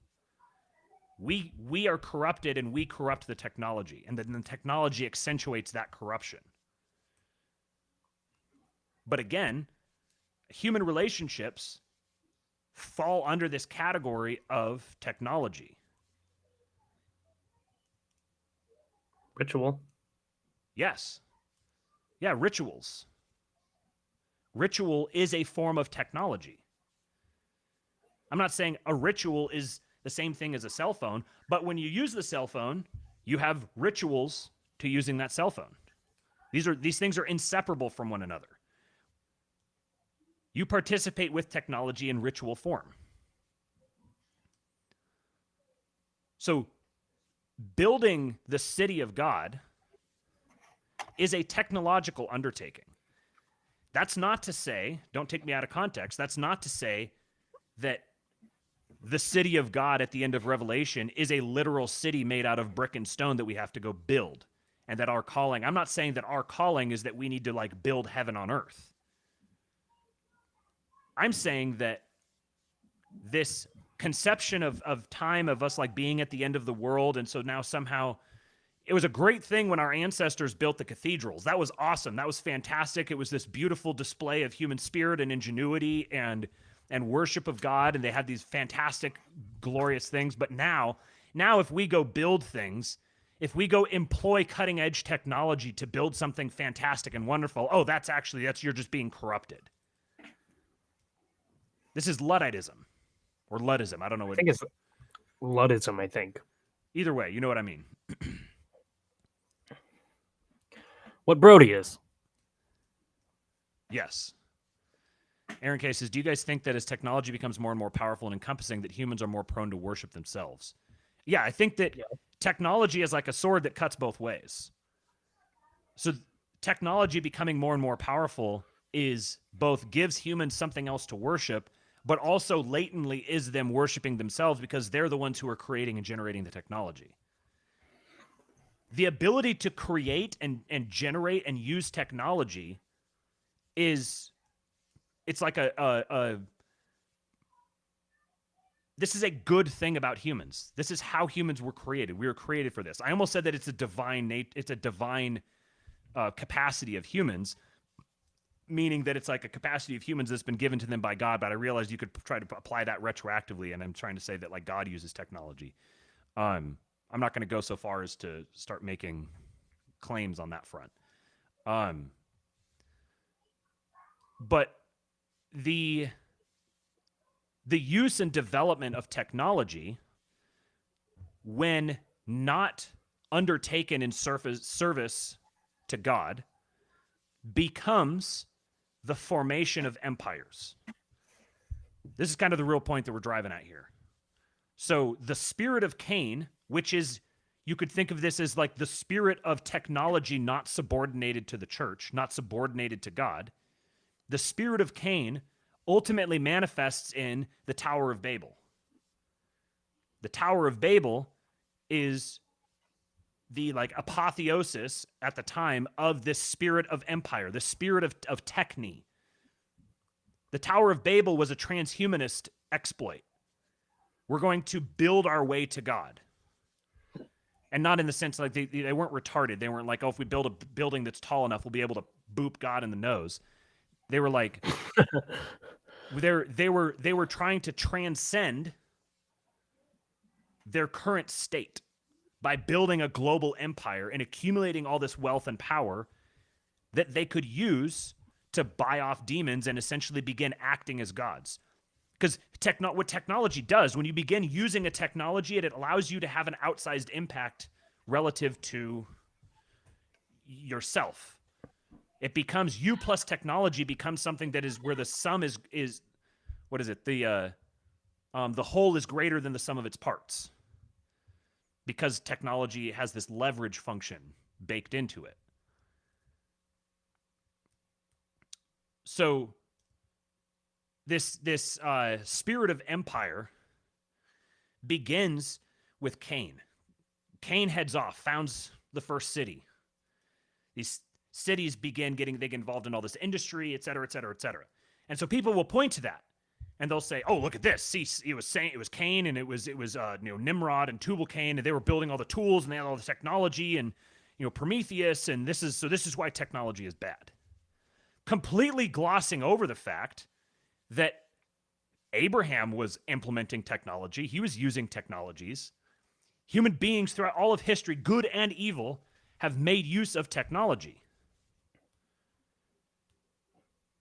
But the technological effect on human beings when they are not subordinated to Christ is that they inevitably begin using it as a self-aggrandizing mechanism and try to make themselves into gods. They're basically trying to bootstrap theosis through technology.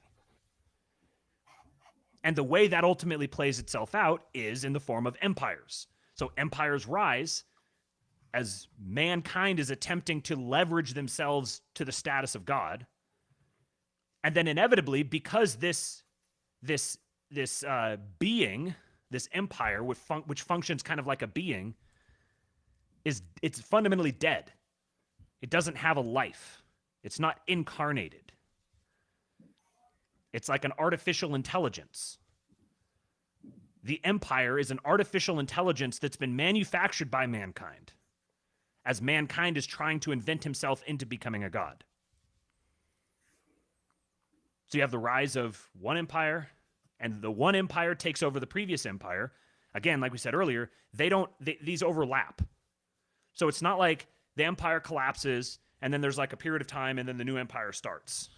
One empire collapses into the next one that follows it. So you had the Roman Empire, you had the Holy Roman Empire, you have the Ottomans, you have the Byzantine Empire, you have all these different empires. You get up to the British Empire. The British Empire rises, reigns for a time, and then collapses into the American Empire.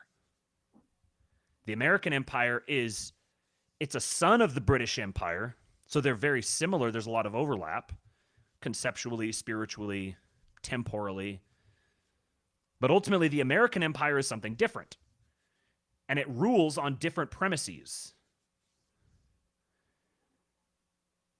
Now the American empire is collapsing, and everybody's looking around to see which is going to be the next empire. Is it going to be the Russian Empire? Is it going to be the Chinese Empire?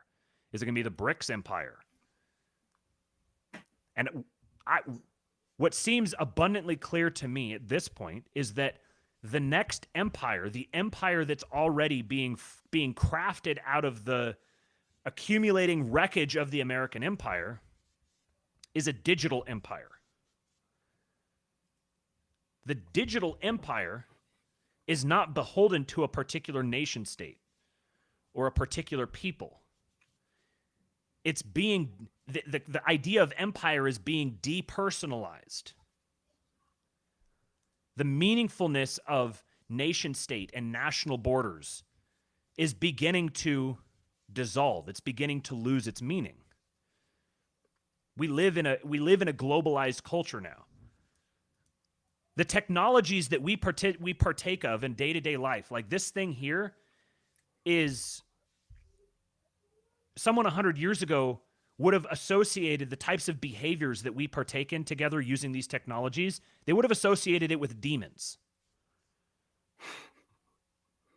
Like Cooper is sitting in Michigan. I'm sitting in Texas. We're not just talking to each other in real time. We can look at each other and see each other in real time, despite being thousands of miles apart. Time and space almost don't mean anything. We can send communications to each other that travel through the air, travel through human beings, and land in a place. When Cooper sends me a text, I get this text in this place on my phone. But that place isn't a place. It's a digital place that doesn't have a one-to-one correspondence with physical time and space. This is the empire that is coming into being. The digital empire. And you can think of this kind of analogically to the move from the old world to the new world. Once upon a time, people discovered the new world. They discovered the Americas, the Caribbean, yada, yada, yada. People came over. Everyone knows the story. Y'all went to school. But imagine 1492. if Columbus sailed the ocean blue. Imagine if the people from the old world sailed to the new world. They landed on the shores of the new world and got out and discovered that gravity worked different in the new world. That's not real anyway. Right, yeah. But like, say you got out and you started floating. Or like basically there's just completely different laws of physics in the new world. That's what it's like now going into the digital frontier. I told Cooper earlier that every single time that I hear, I say or hear the word digital frontier, I hear Jeff Bridges' voice from Tron, the most recent, the newer Tron movies. So we have this digital frontier now, this digital frontier, which is simultaneously the new empire and the new area to be colonized. Because once you start moving into the digital world, a lot of the constructs that we've used to govern ourselves and to like understand how to relate to our surroundings get flipped on their heads. So the digital frontier is both the area with no population and the thing that is the seat of the empire at the same time.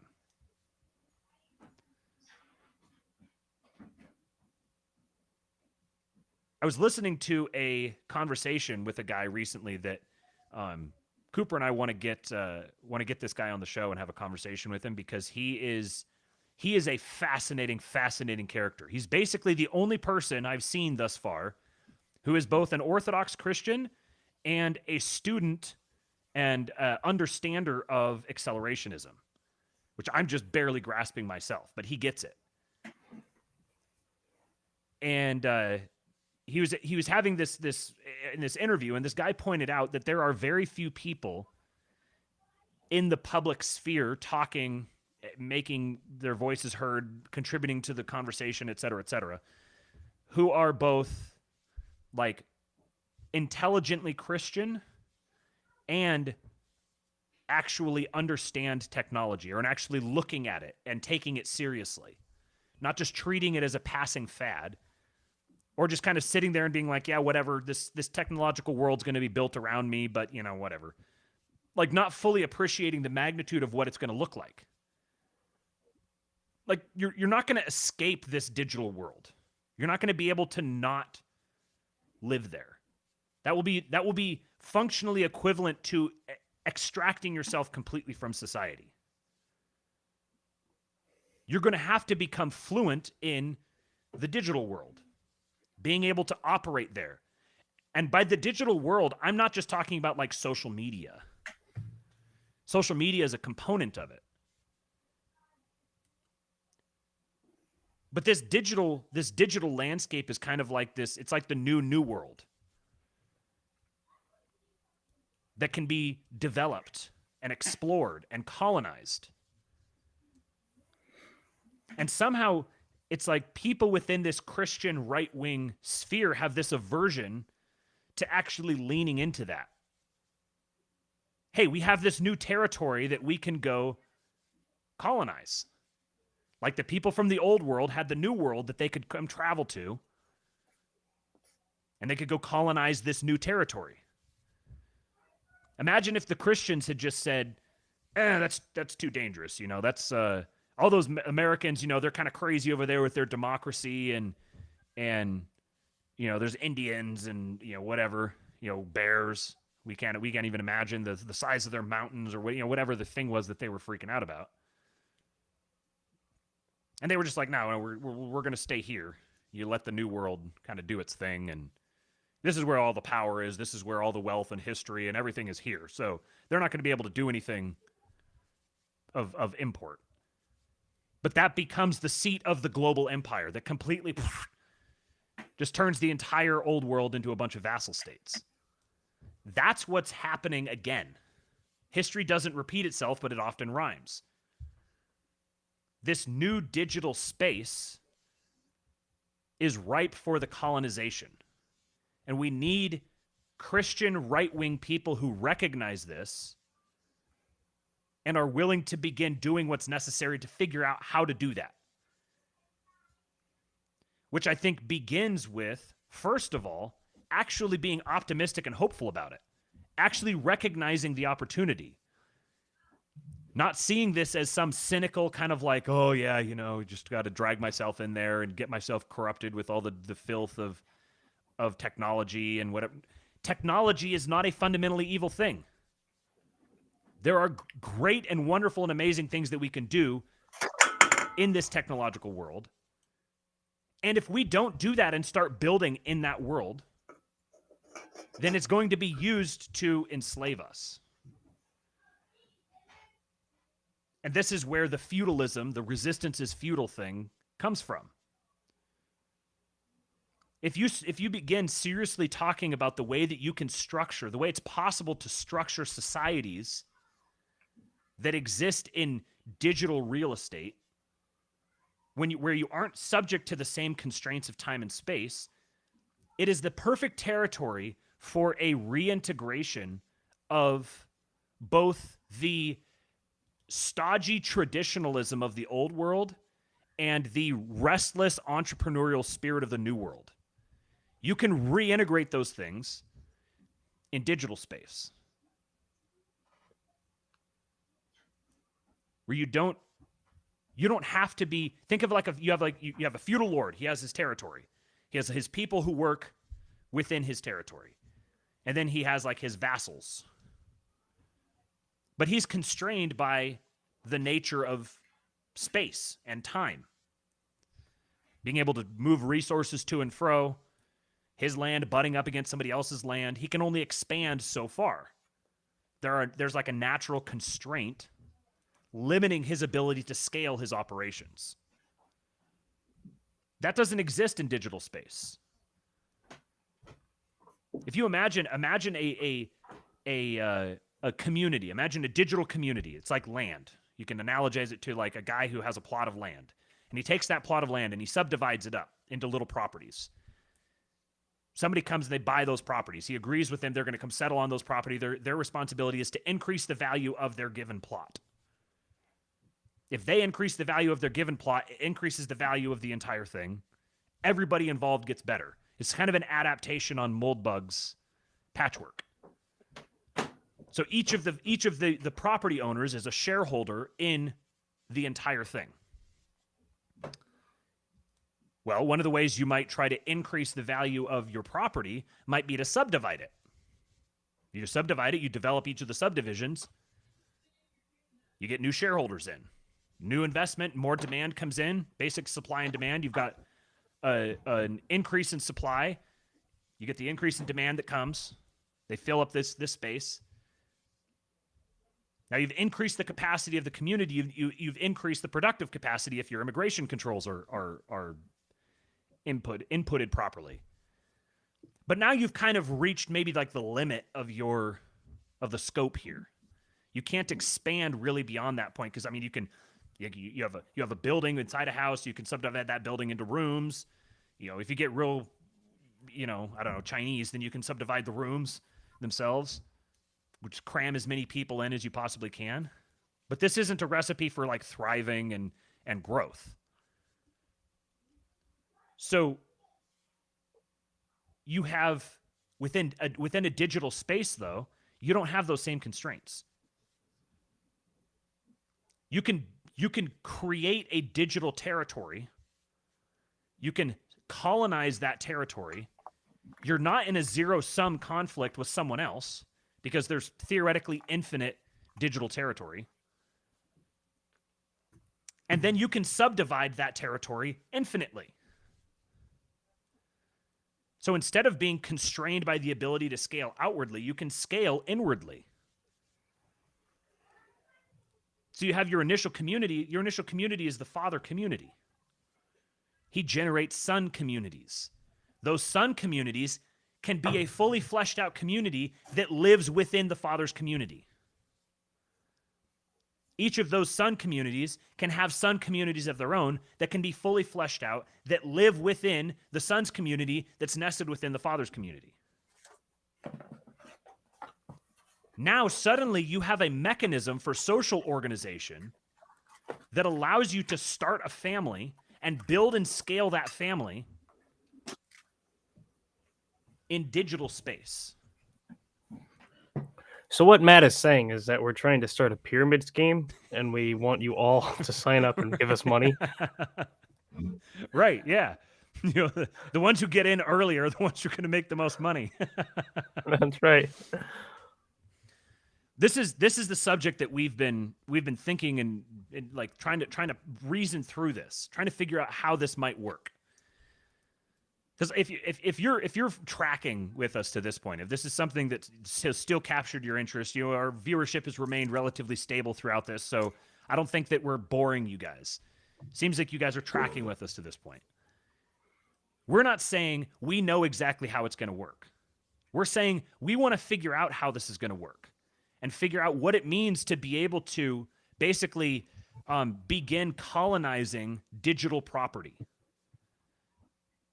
And then tying that to meat space. Because this is the problem. You've got the transhumanists.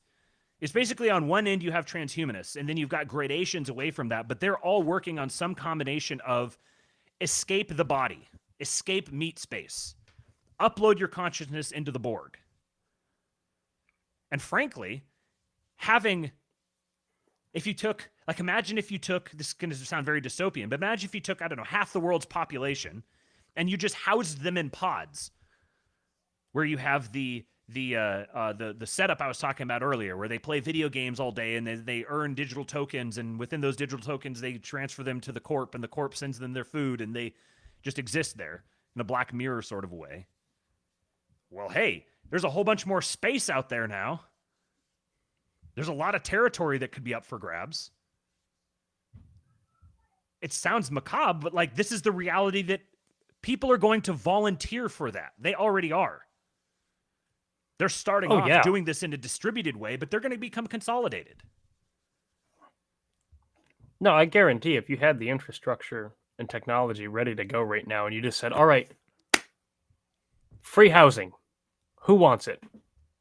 Free housing, free food, free porn, free whatever. I bet you'd get millions signing up right away. Oh yeah. Yeah, we're gonna put all of this is within a 15-minute city. You don't even need a car. This is your 15-minute city. You can walk anywhere you want to go. You can walk to work for us, you know, You at our don't even factory need to go to thing. work. You can stay in your home because the working you're going to be doing is like harvesting digital wheat or whatever. You can just work from home. You never have to have connections with another person. You never have to interact with Yeah, other you can people. control the robot that's on the mega farm outside of the 15-minute city Right. That whole thing is automated. The and robot have it arm. drones fly it in. Yep. Or they load it onto trains. You have the robot machine harvests everything and takes it straight over, dumps it into trains. The trains bring it into the city. Everything's GMO. They're cranking it out, producing the goy slop as fast as you can. And the people are just going to sign right up for it. Oh, yeah, this sounds amazing. You mean I never have to talk to anyone again? All I have to do is just maybe once in a while do a Zoom call. And even eventually, I'm not going to have to do that because I can just do my Zoom call in the metaverse. So it's like my little metaverse creature that's talking to your little metaverse creature. And, we can be furries. And like, that's going to be the world that people are signing up to live in. The opportunities this is going to present for the explosion in innovation and productive capacity is unfathomable. Not participating in that world, and I'm not saying the world, the particular like siloed off world where they've collected the people, but I'm saying the digital world at large. Not having an online presence, not having a digital personality is going to mean you don't exist. It's going to start with those people. The cost for that person, you're going to get all this stuff for free. You get to sit and play video games all day. And you'll make money you're going to make money through your video games. You'll get credits or tokens or whatever. And company cash. Yeah, company cash, live on the company housing. The cost of it is you give up your social security number. You give up your legal identity. Maybe not directly, but functionally, that's going to be where things head. Like, what does your social security number mean if the U.S. government doesn't exist anymore? What's your identity then? Who are you? What legal identity do you have? Why would someone do business with you? Why would somebody accept your credit card? If the organizing institutions are going to change into something different, which is very obvious is what's happening. There's a restructuring happening now. And we can deduce things about the character of that restructuring, like they're removing the managerial class. They're eliminating the middleman. So the private businesses are going to be directly governing their stakeholders. It's just private governance. This is the World Economic Forum's you'll own nothing and you'll like it. They're just saying this is going to be, we're ushering in private governance. The government is going to own these things and provide it to you as a consumer because you're being established as a permanent consumer. Feudalism. If you're a permanent consumer, there's no need for you to have, you're not going to need a social security number. You're going to need a digital ID that identifies you with which company owns you. They'll come up with some other way to make it more palatable and sound equitable and squishy or whatever. But the time is coming to an end where you can identify yourself as a citizen of a country.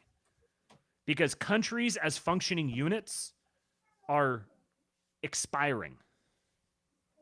I don't know if it's going to take 5 years or 50 years. But I'd say it's probably going to be a little closer to 5 than 50.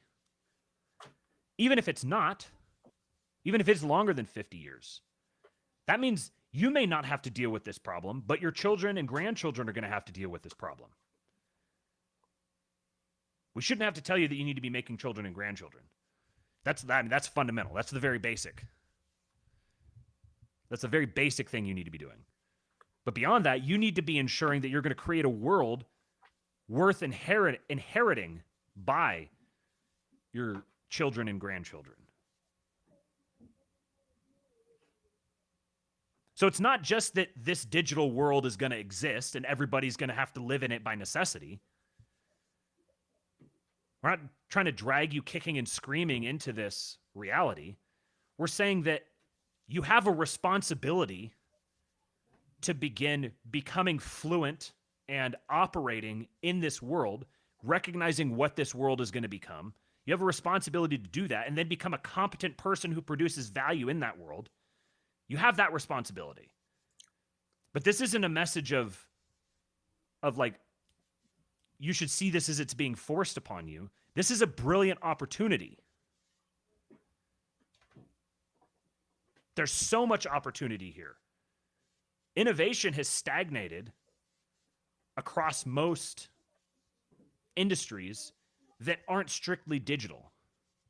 What's going to happen with this digital proliferation and the way that it changes our relationship to space and time and the way that we arrange ourselves is going to open up vast reserves for additional creativity and innovation, as long as people actually start doing it.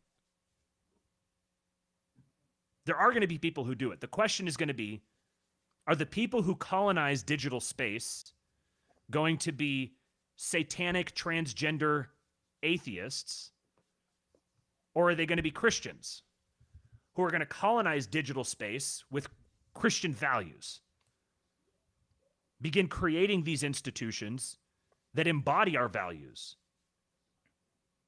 that aren't subject to the same forces that institutions to this point have been subject to?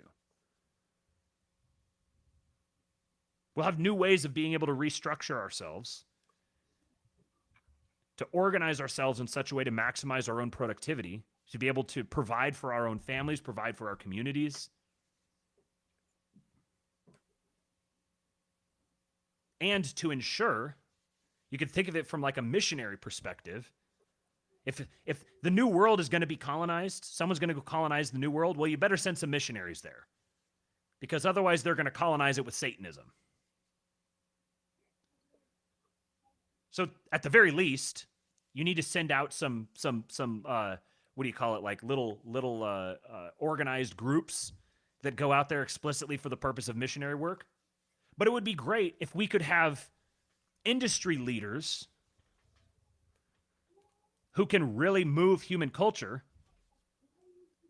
who are beholden to Christian values, who have built communities and come up through communities that capitalize on digital technology and use it as, rather than a dissolutory, atomizing force to human relationships, it actually accentuates human relationships. It draws people together. In the digital world, you want centralization. You don't want decentralization. You want to centralize. You want to centralize with as many of your like-minded people as you can. Your digital communities should not be passive hangout spots. Your digital communities should be places where you are actively improving yourself and improving your I don't know, your community mates or whatever you call it,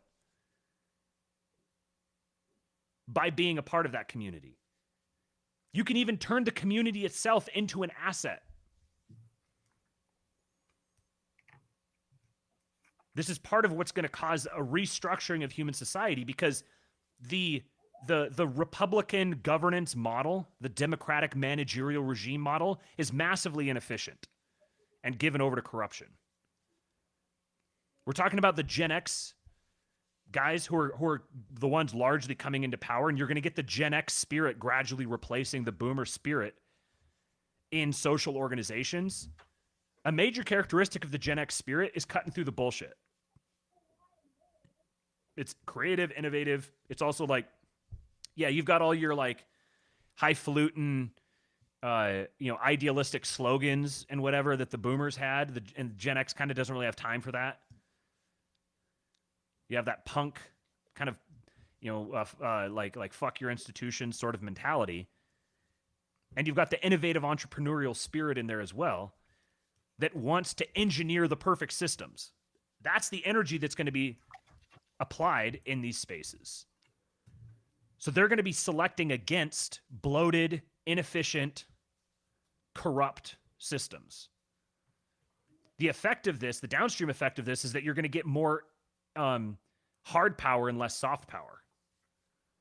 As the pendulum swings away from the corrupt, feminine, overbearing, devouring mother archetype to the corrupt, masculine, vengeful son archetype. Shout out 2-Bit Podcast.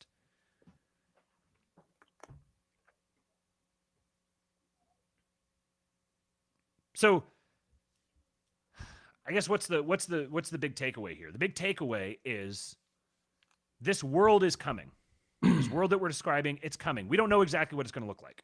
We don't know exactly how it's going to be structured. That's kind of the point. We don't know what it's going to look like. We don't know how it's going to be structured. Somebody needs to go out and make that. Yeah, we're working on it. We're trying to figure it out. We want to figure it out. We want more people working on this to figure it out. We want to talk with people and apply our autism in such a way as to actually like generate something productive other than just memes. The memes are great. But let's do the memes and begin generating things productively. The downstream effects of like when you begin wrapping your mind around what this is going to look like, there's a lot of like knock-on effects that become really obvious. Like it's going to be really important. Like who your actual relationships with are going to become of immense importance. You have the old, what is it, the Grant Cardone or so whoever said it, that your network is your net worth. It sounds kind of hokey, but it's going to become even more true. The ways that human beings arrange themselves and identify themselves to themselves and to others are going to change. They're going to adapt and evolve. The world's not coming to an end. The world as we know it is coming to an end. And there's going to be a new world. And you have a choice whether you're going to be a passive recipient and consumer of that new world and become a feudal serf, or are you going to become an active, productive, innovative member of that digital world and become a feudal lord? Those are your choices. And the later you wait to get started on it, the more upstream you're going to have to swim. Because like the tractor beam of the coom pods is going to get stronger and stronger and stronger. It's going to suck you right in. You've got to determine where your allegiance lies. It can't just be passive. You have to be directly, actively pledging allegiance to a given community. And you want that community to be going somewhere. You want that community to have a good reputation. You want that community to be productive. You want to have access to assets. You want to know that you have a network that if shit hits the fan, you have people you can depend on. Whether it's like, I don't know, traveling across the country and having places you can stop off with people you can trust. Or if you get in a pickle, having a community of people who can fundraise for you. Or if you've got a great business idea, having a community of people who can build that business with you. These things haven't really been super relevant to people because we've kind of been coasting on this like boomer, arrived at the end of history spirit. And life has come pretty easy. I mean, even the last several years, which have been hard for most people, by the metric of like all of human history, they've been pretty easy. I mean, I can pick up this thing right now and I can order food and have it dropped off at my front door. Life's pretty freaking easy. But it's going to get much harder. As this technological development continues to progress and it begins atomizing people into their corners more and more, you're going to have two distinct communities forming. One is going to be the cities, one is going to be outside the cities. Within the cities, they're going to have like digital walls around them. And within the city, you're someone within the city. Outsiders are viewed with suspicion. The outsiders are going to have the same attitude toward the insiders. So if you're an outsider, you're not going to be able to just go drive into the city and go get something. They're not going to want freeloaders. They have their own freeloaders. They don't need any more. If you want to become a permanent freeloader, they'll talk to you. But you're not going to have the freedom of movement. You're not going to have one big country that's just kind of go do your thing anywhere you want in it. Your ability to function in society is going to depend upon both your individual reputation and your community's reputation. Matt. What? It's been 2 hours. We can't get into this. No, this is the end of it. Oh, good. Yeah.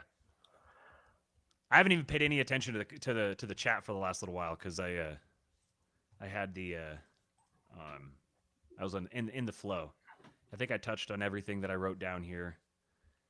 Yeah, Imperial Interregnum. We're in this Imperial Interregnum now, where the one is collapsing and the new one is rising.